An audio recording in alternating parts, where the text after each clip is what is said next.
Welcome to the MYS Virtual Hangout. Here's your host, MYS Music Director, Raul Gomez.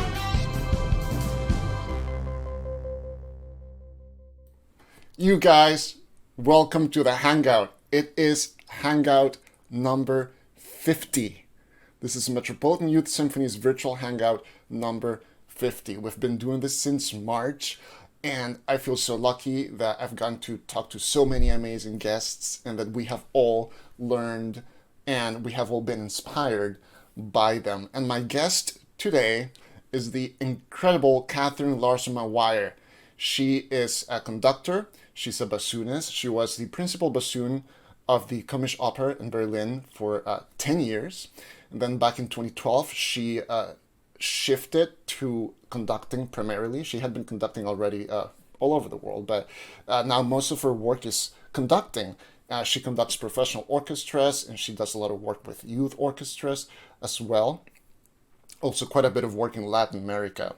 And I had the pleasure of meeting her in person a few years ago when she was the bassoon coach for the Orchestra of the Americas. And I'm very excited to talk to her today for Hangout number 50. Catherine, thank you for being here. This is Hangout number 50, and I'm so excited you are our guest. How's it going? Oh, it's great, and congratulations on Hangout number 50. That's quite an incredible achievement, also in such a short space of time. I'm very privileged to be here. Thanks for inviting me, and especially very privileged to be your guest on number 50. And yeah, things are going well. I'm at home in Berlin right now, in Germany. And you've been in Berlin for a number of years, right? Yeah, a number of years is right. I've been in Germany actually 26 years. Yeah. And I came over to study the bassoon after I'd studied in England for a while. And there was one particular bassoon teacher that I really wanted to study with.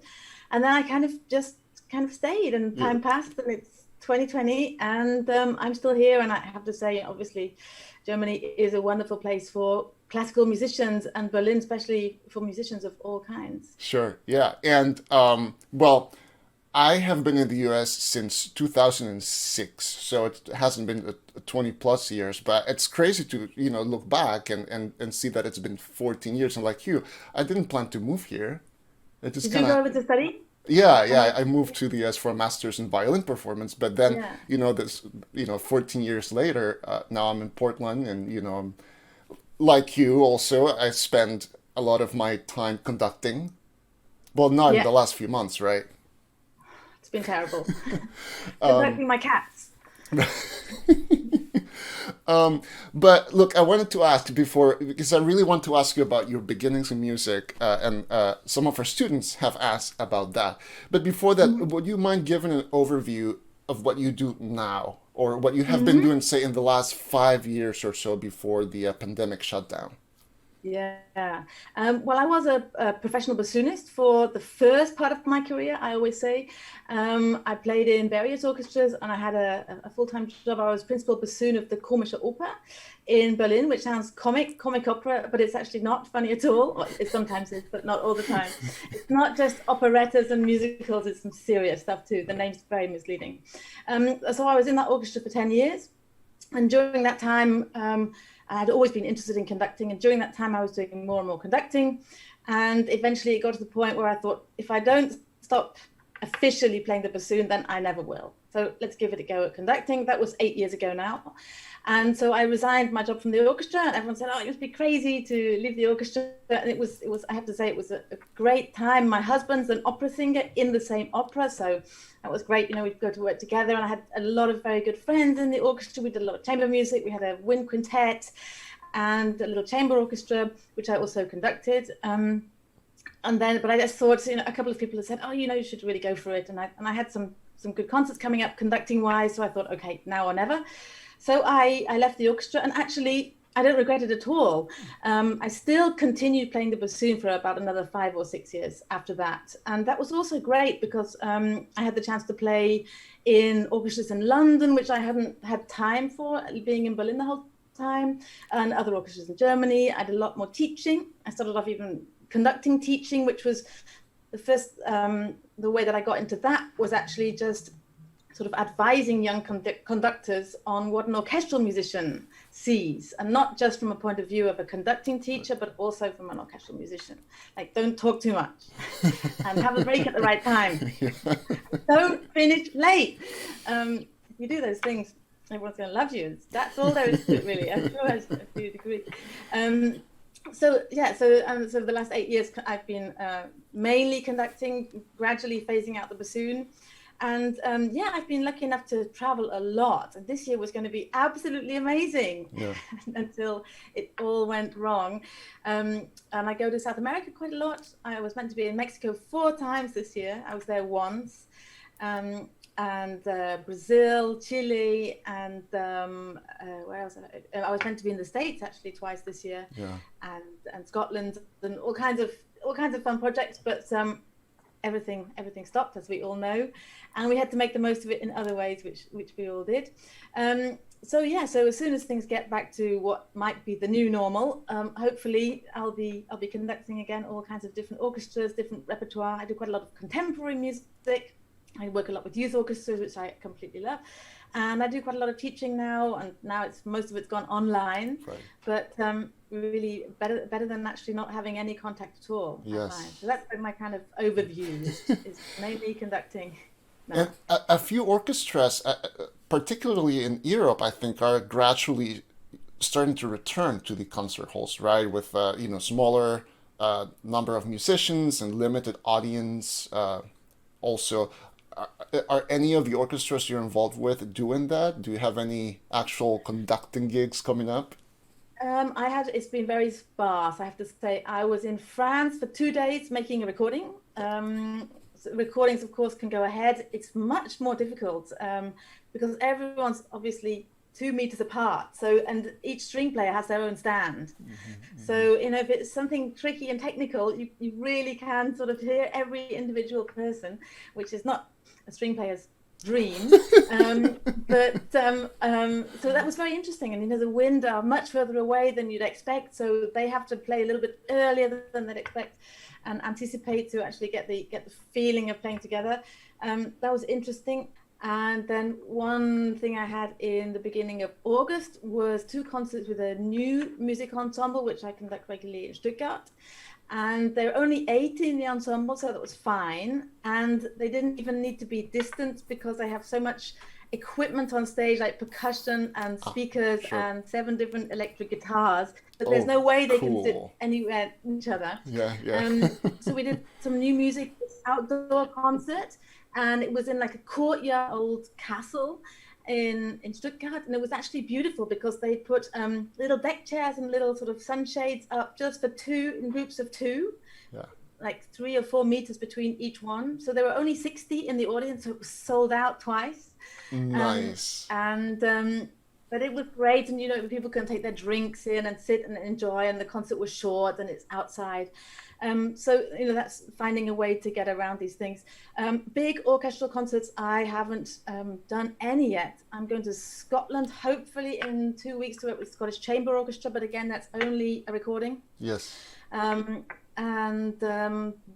in October, the first concert is still planned. That's in Slovenia with the radio orchestra. We're doing La Mer, which is huge, and they've been, and in fact it's funny because we were meant to be doing it in March and we rehearsed, and that was the first concert was cancelled. Whoa, okay. The first concert that I'm coming back to, so just fingers crossed that it's going to happen this time. I hope it does happen. And we're doing it twice with a smaller audience. Yeah. That's like the longest rehearsal break in history of rehearsals. It's like you took a rehearsal break for a few months.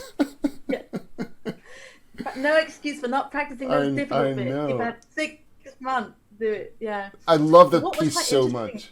Oh, it's completely amazing. It's completely amazing. Yeah, so I'm really happy that they rescheduled it, and fingers crossed. Yeah. But as I said, my husband's an opera singer, and this year he had a tiny role in Electra at the Salzburg Festival. This may be quite interesting to hear about. Because I don't know if you've read that festival was about the only major festival that went ahead in Europe. And they cut down from 7 operas to 2, Così fan tutte and Electra. but they had the full orchestra, Vienna Philharmonic in the pit, 105 people, quite close together. But they were tested virtually every other day, and the singers were tested very, very often during the rehearsals and after every show. And there were 1,000 in the audience in a 2,500 seater hall. And I went to one show, and it was, there was a space between every person sitting, and we'll got their masks on for the whole show. And there was this huge applause at the end, and I just had the feeling that everyone was just so happy to get back into a live music situation, that it was a huge wave of emotion that came out after the show, because the show was so amazing. But just the whole feeling of going to a concert was weird and wonderful. So let's hope that people start finding new ways, and hope that we can somehow get around this. It's forever.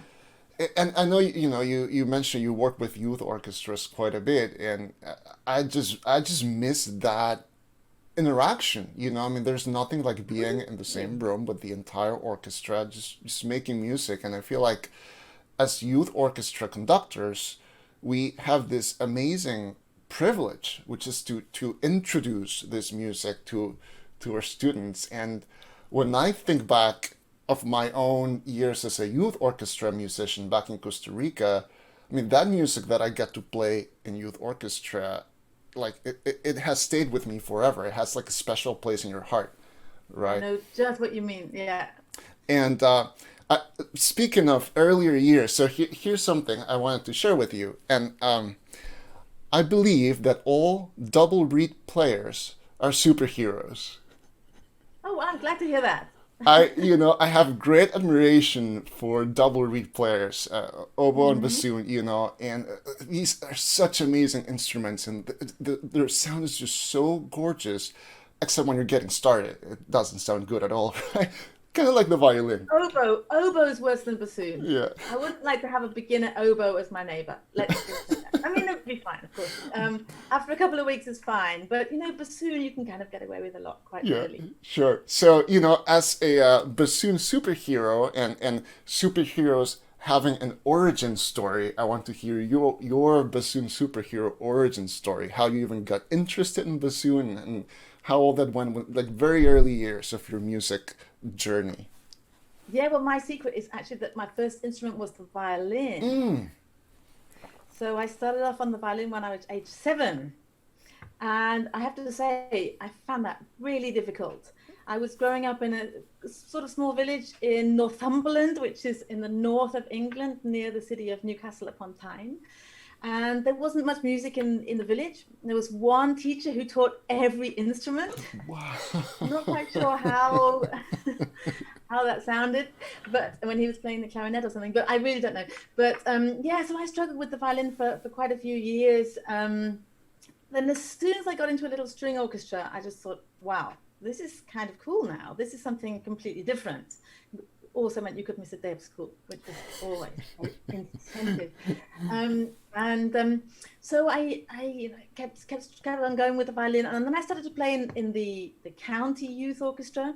And I can remember when I was 12 playing as you said, those pieces that you play in youth orchestra, they stay with you forever. And I know exactly what mine was. It was Pictures at an Exhibition, second violin on the back desk. And I just thought, how on earth can anyone ever play this? It's absolutely impossible. Yeah.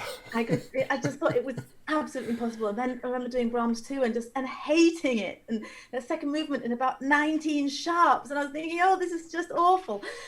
But then, of course, you have the rehearsal week and a concert, and it's just completely amazing with all your friends.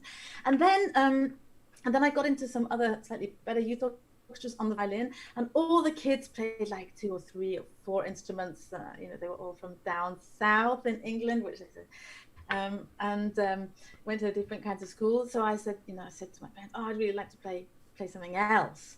And I played the recorder when I was about 5 or 6, and at our school in those days in England, there were music instruments in schools, and there aren't anymore.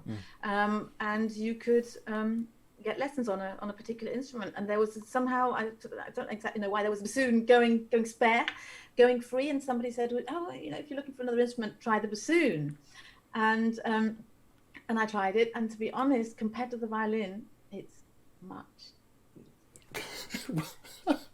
Don't tell anyone I said that. No, it's different. It's difficult in different ways. Also because I played the recorder, you know, you have this, the fingering is Sure. the basic structure of the fingering is always the same. You just take off a finger and the note gets higher.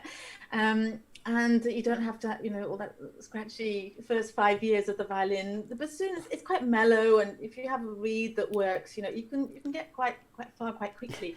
And the other advantage is not many people play it. Yes. So you suddenly get really popular.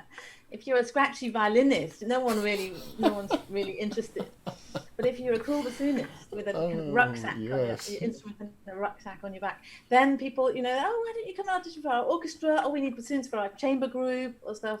And then I started getting quite into music, and I went on some national courses, and then I went on one course, and the people that were running the course really encouraged me to go to a specialist music school. And I didn't know this until a few years ago, but they actually phoned my parents, and they said, "Oh, you've really got to support her music," which hadn't been really serious for me until then. I was about 16, and there was a music school in Manchester called Chetham's School of Music. Well, there still is. It's quite well known in England, and so I applied to audition there, but on the violin, because the bassoon was still a secondary. Wow. Okay. So I went there for an audition, and everyone else was just incredible, of course. And I was still the scratchy violinist, and they were like, "Oh, not sure." But then they do some kind of, you know, listening tests and some singing and some rhythm clapping, and they were like, "Oh, but you're actually quite good at this. Do you play anything else?" And I was like, "Well, I've sort of just started the bassoon." And they were like, "Okay, well, practice the bassoon for 3 months and then come back, and we'll see." Because they'd obviously seen something that they thought might have been vaguely musical. So I did, and I went back and I got a place, and then I started there when I was 17. I just did my last two school years there. Yeah. So I thought, okay, if I just kind of sneak in on the bassoon, I can quickly change back to the violin. But I never did. You never did? No, I never did. Another one of my plans that went wrong. Because I met really the first ever professional musician in my life was my bassoon teacher, who was the principal of the orchestra in Manchester, and he was just so fantastic. Yeah. I was so inspired, and I just thought, wow, the bassoon's great. The school was absolutely amazing. You know, we had orchestra virtually every day, and orchestra was the thing that I loved most. And everyone was a musician. It was a wonderful time, and I practiced, and I was quite dedicated in my practice, and carried on from there. Yeah. And So was it realizing it? Was it during those 2 years then that you decided that you wanted to continue to pursue a career in bassoon and music? Yeah. Definitely. Yeah, it was. I can't even remember making a conscious decision. I think as soon as I went to that school, I think in the first week, I was just so overwhelmed by meeting all these professional musicians and other kids who were you know, really into classical music, because there hadn't been that much of that where I came from.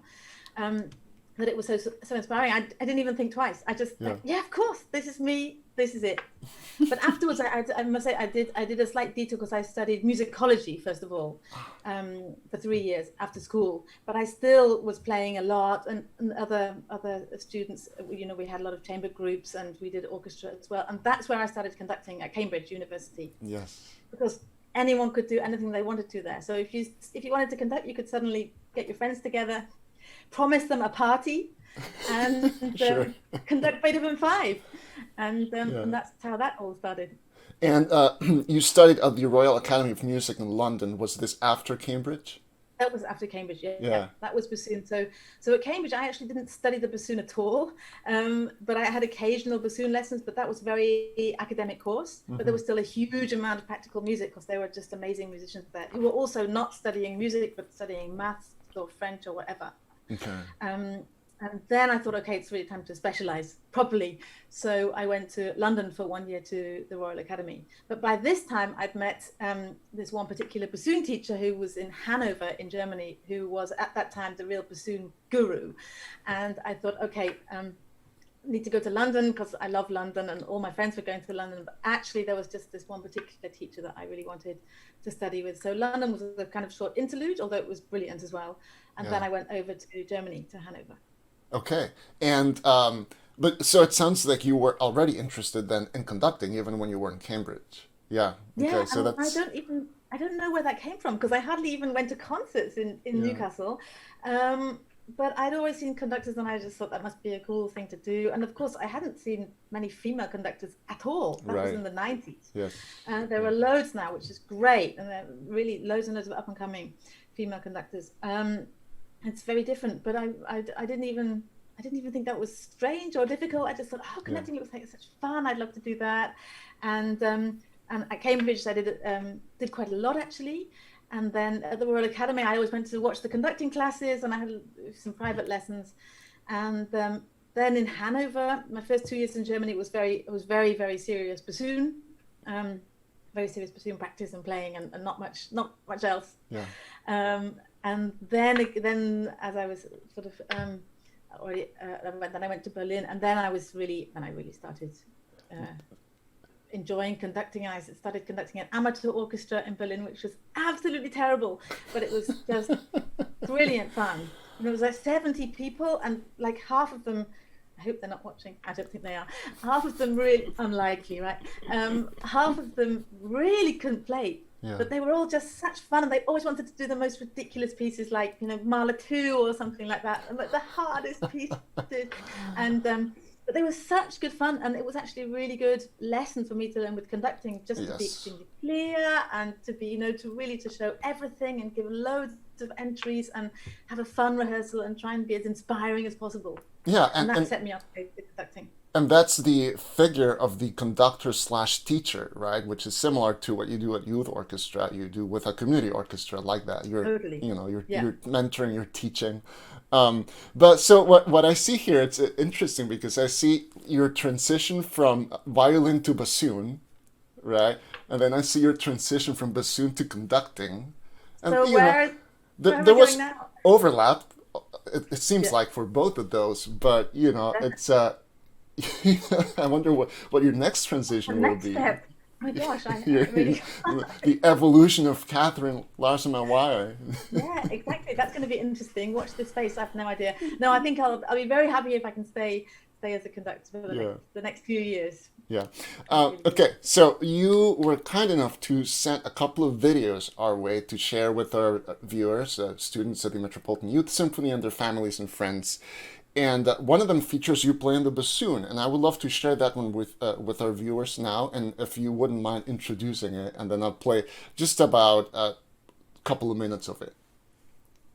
Yeah, this is a piece by Zelenka, relatively unknown composer, early classical Baroque composer, who wrote 6 sonatas for 2 oboes, bassoon, and continuo.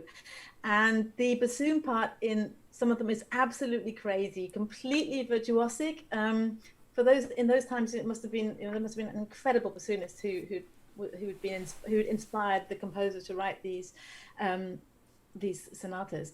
And I went to an international double reed society convention in the States, in Appleton, Wisconsin, in 2017. And a couple of friends and I got this group together to do Zelenka Sonata number 5, which is an infamous one for bassoon.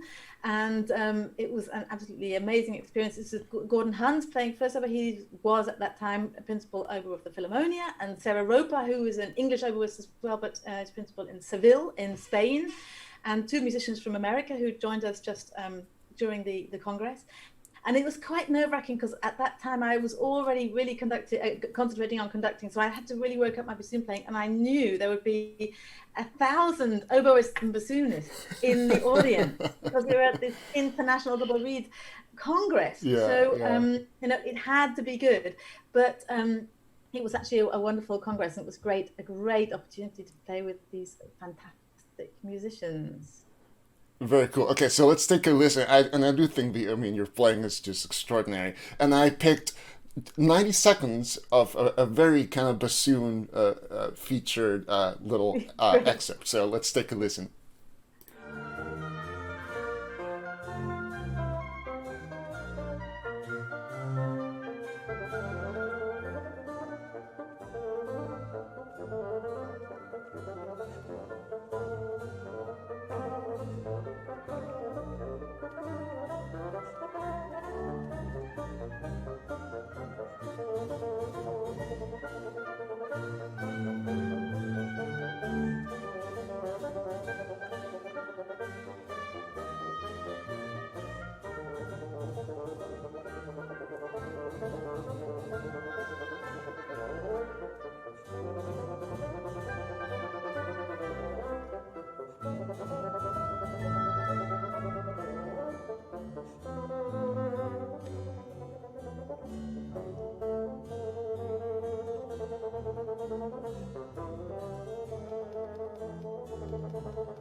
Yes.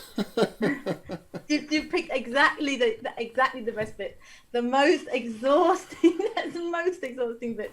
Oh, it's fireworks coming out of that Yeah. bassoon. It's so cool. And I should share with our viewers that I had the privilege of meeting you, Catherine, through the Orchestra of the Americas. You were the bassoon coach, and Gordon Hunt, who was in this video, was the oboe coach. But you'll have to forgive me because I can't remember if we were in Estonia or Chile when. Estonia. Okay, 2016. Yeah. Okay. Yeah. That was the orchestra's tour in the Baltic region and some Nordic countries as well. And we had you for a couple of weeks during rehearsals, and then as it happens with this orchestra, most of the faculty, they leave, and then the orchestra starts touring. But it's great to see Gordon in that video.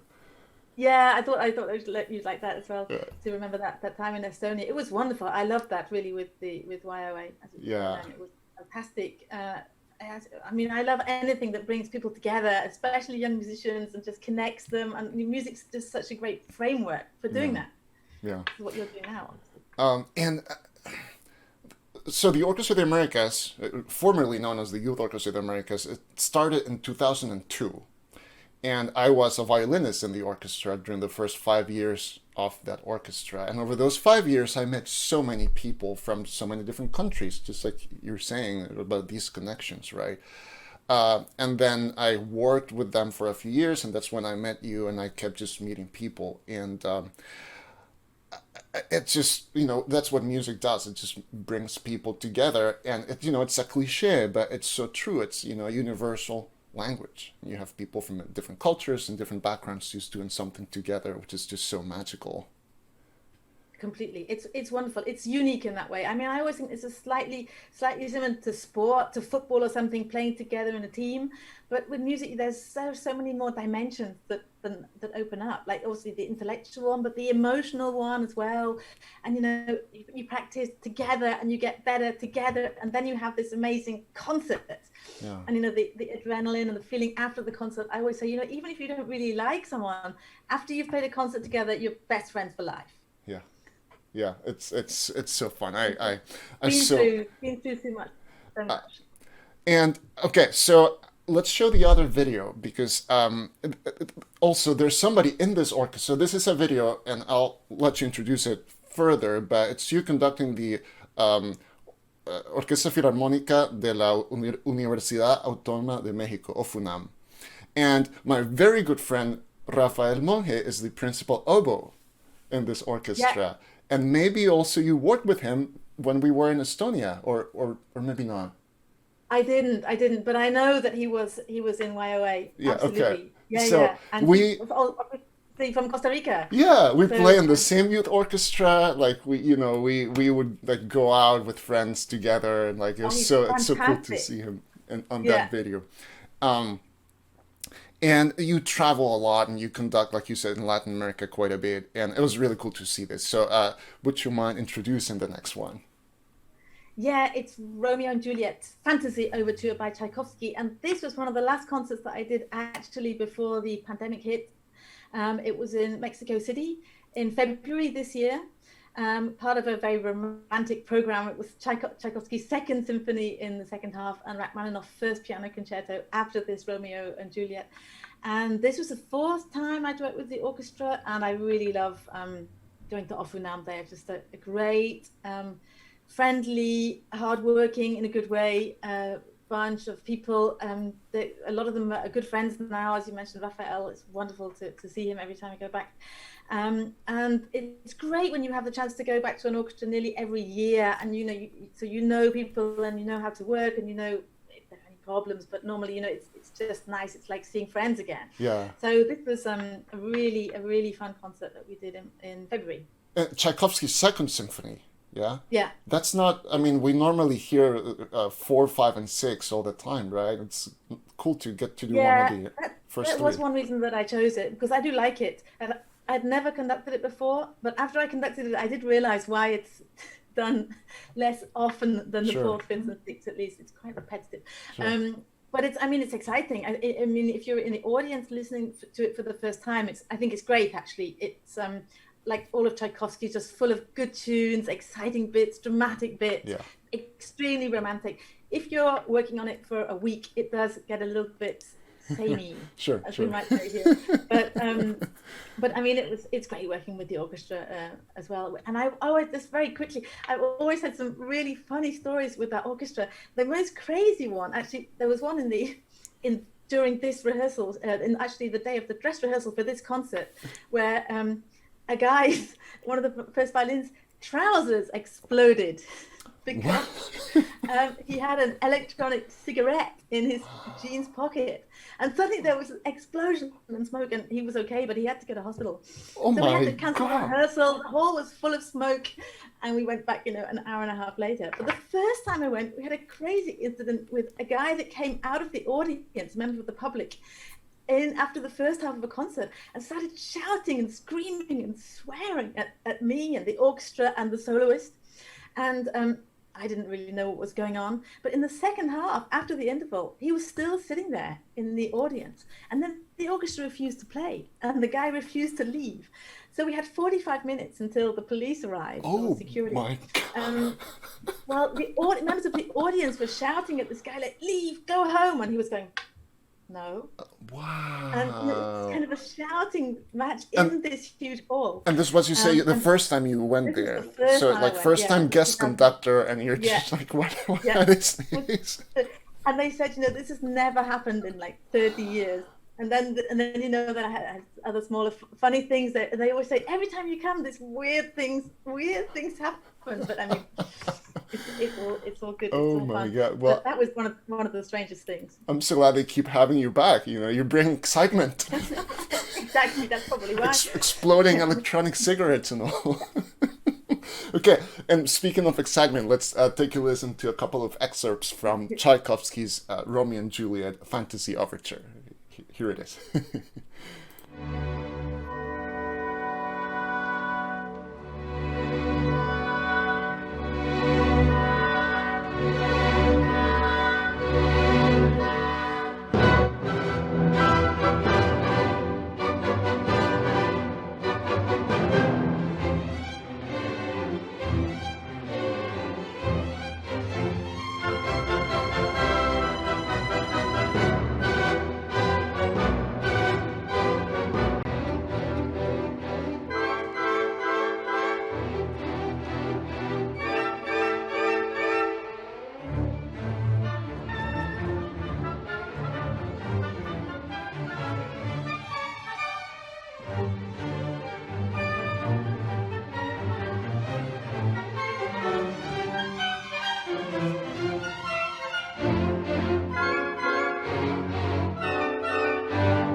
Okay. Yes. Very nice. What is my piece? Yeah. So this is Sala Nessa. Nessa. I always have trouble saying the whole. It's a bit of a nightmare. Yeah. But Sala Nessa is one of the great concert halls in Mexico. Yeah, it is. Oh, it is definitely. It sounds great. It's huge as well. It's got this kind of spaceship thing on the ceiling, but it's fantastic. And of course, the orchestra has the advantage of always rehearsing there. You know, I was thinking if an orchestra rehearses in a great hall as well as playing their concerts there, then it really does influence the sound. Yeah, yeah. And I love this piece. I have to confess that I relatively recently went through like a sort of like I was trying to stay away from Tchaikovsky. I just didn't, you know. But this particular piece, I never stopped really kind of like enjoying it and loving it. It's a curious title, fantasy overture. Yeah. Also, right? It is. Yeah. I mean, it's a piece that also, you know, we all know it so well, and it seems kind of kitsch and like too romantic. But actually, if you take it kind of seriously, and obviously it's very tragic, the whole story of Romeo and Juliet, and it just to get into it and to ignore, you know, everything that came afterwards, but just to think about this incredibly romantic, the height of emotion in this piece. I mean, it's absolutely incredible. Yeah. Whatever you may think of it, it's still an incredible work of art. Yes, and also a very fun piece for youth orchestras, for an advanced youth orchestra. Yeah, there's absolutely. A little, there's something for everybody, I think, right? Completely. Those are especially the cymbal player. Yes, it's fun to be the cymbal player for that one. Hopefully, you have a, you know, you often have to give the hand to. You know, which it's not nice to have to do that, right? No, but I think in that piece, I think it could be more like, it can't be enough. Oh, very cool. Okay, so I have to ask you, Catherine, your years when you were playing bassoon, primarily as a professional bassoonist, and you played as a guest with some of the best orchestras in Europe and the world. There are two conductors that you worked with that I want to ask you about, and the first one is Claudio Abbado. You know, he's kind of my favorite, really. He was just incredible. He's my favorite. So tell me about that experience. Well, I was lucky enough to be in the Karajan, member of the Karajan Academy, this Berlin Philharmonic Orchestra Academy, which meant that you play in the orchestra in the Berlin Phil for 2 years, and you know you almost kind of imagine that you're in the Berlin Phil, but then after 2 years you have to go, and it's terrible.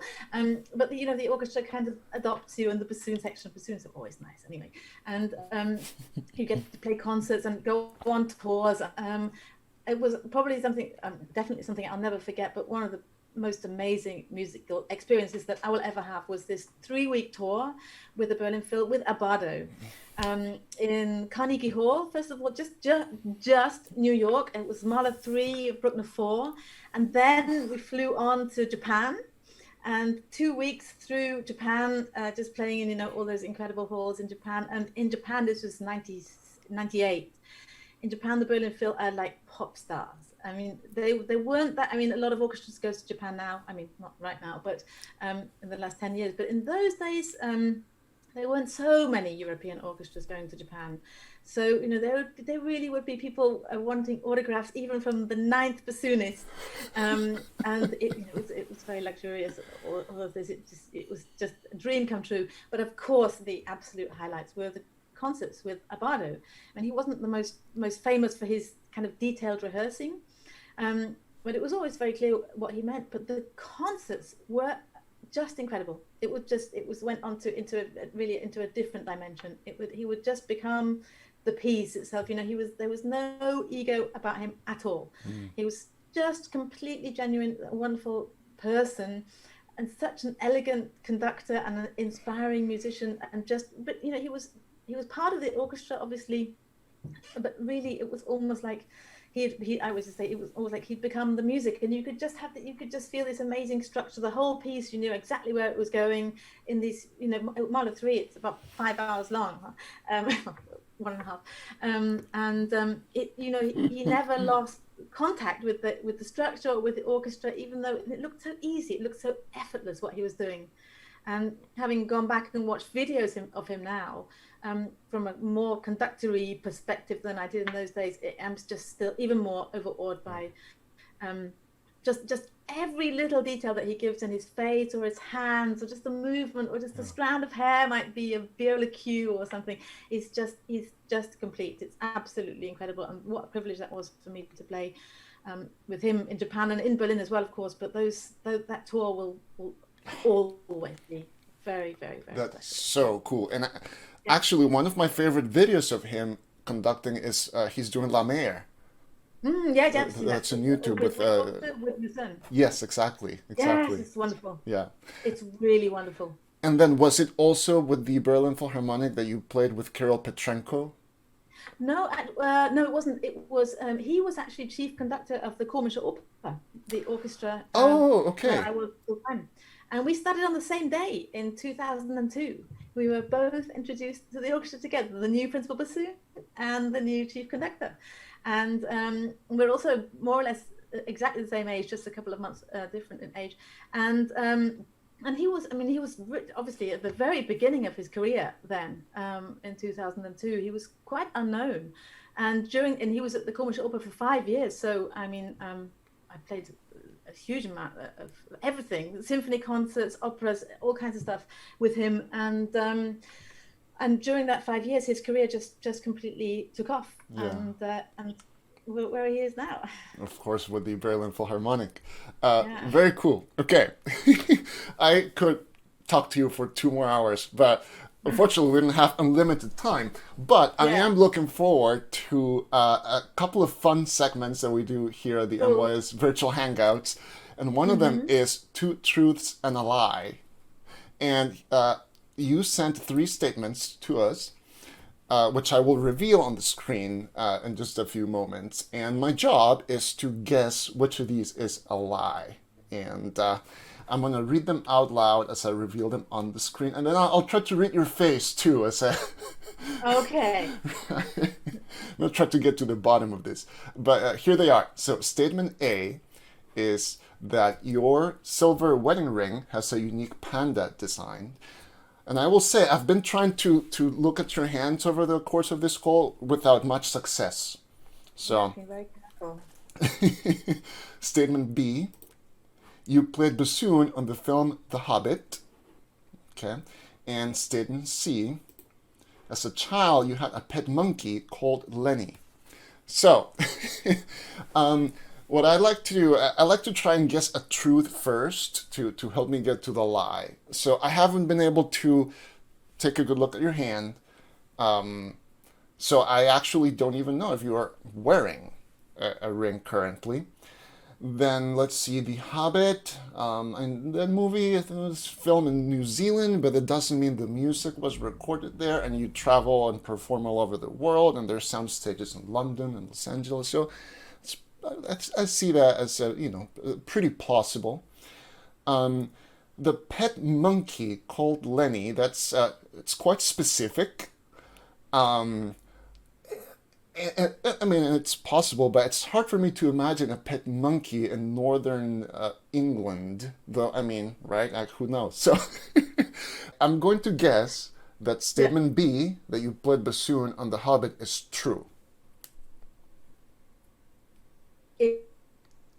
It's true. It is true. Okay, good. Okay. It was with the London Philharmonic Orchestra.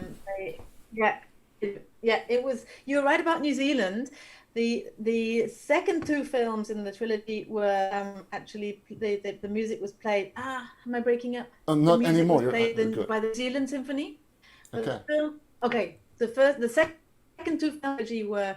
The music was played by New Zealand Symphony, but the very first film, The Hobbit itself, was played London Philharmonic a lot in that orchestra at that time, and was lucky enough to play on the whole film with the composer Howard Shore conducting. That was great fun because you could kind of see the film in the background. Ooh, yes. And that was also one of the most memorable things. Very cool. I love film music as well, so that was a good.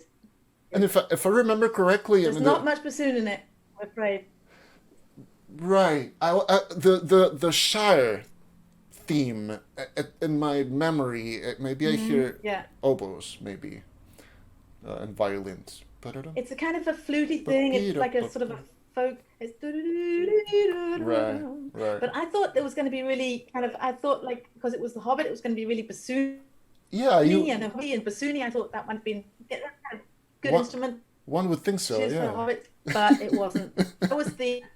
I was the bad guy the whole time. I just like go pam dun dun dun about 500 times.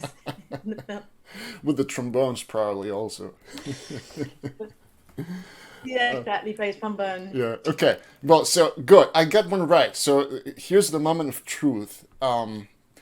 Both of the remaining options include an animal. Panda and monkey. That's curious. And they're both pretty specific.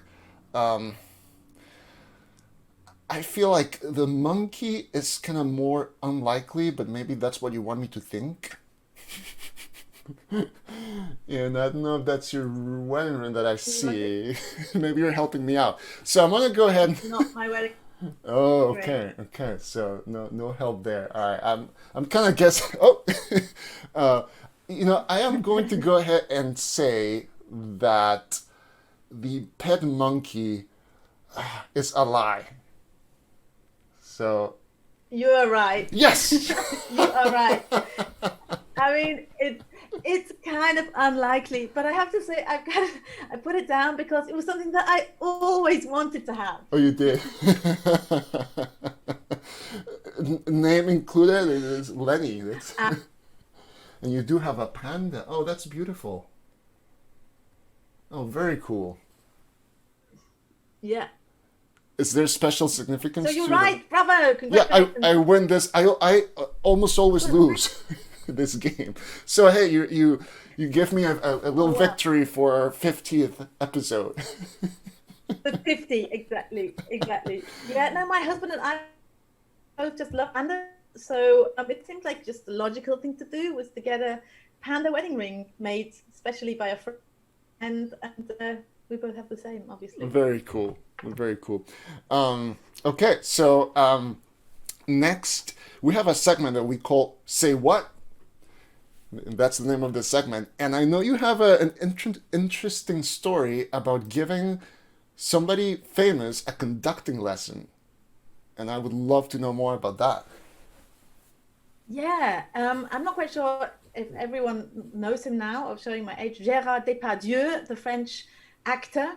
I was conducting in Belgrade in Serbia, and one morning just before, management came up and they were like, "Oh, we have a really famous visitor today." I was like, "Who is it?" And like, "Oh, we can't tell you. You'll see when he arrives." And nobody could know.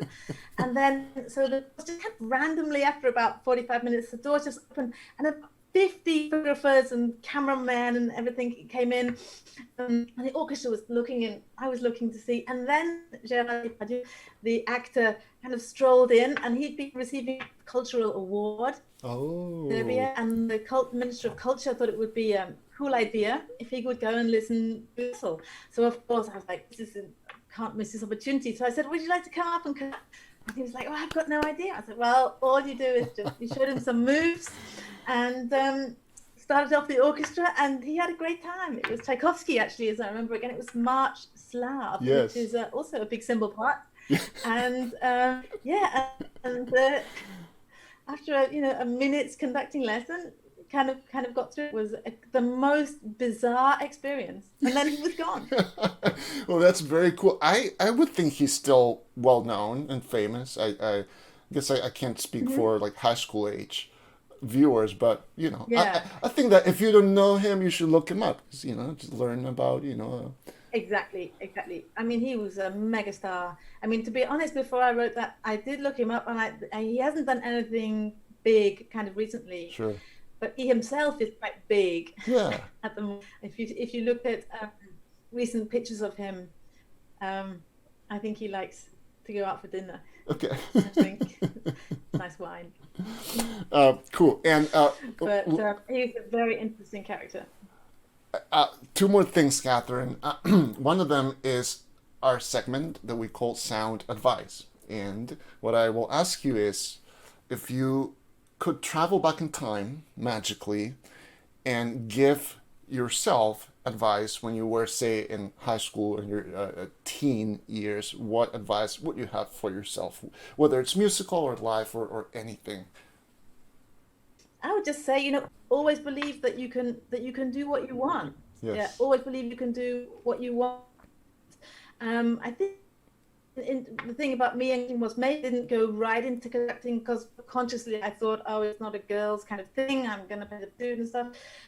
Maybe it would have been different now. But if you know you have a dream, you just have to follow it. Work hard, of course. If you want to be a musician, don't just study music. Read books, watch Gerard Depardieu, meet interesting people, travel as much as you can when this is all over. Learn different languages, be the broadest, well-read, fun, nice person that you possibly can. And of course, all that will in your music making, as well as making you the life and soul of the party, and someone that can spread the joy of music and being connected to everyone, which for me is the absolute most important thing.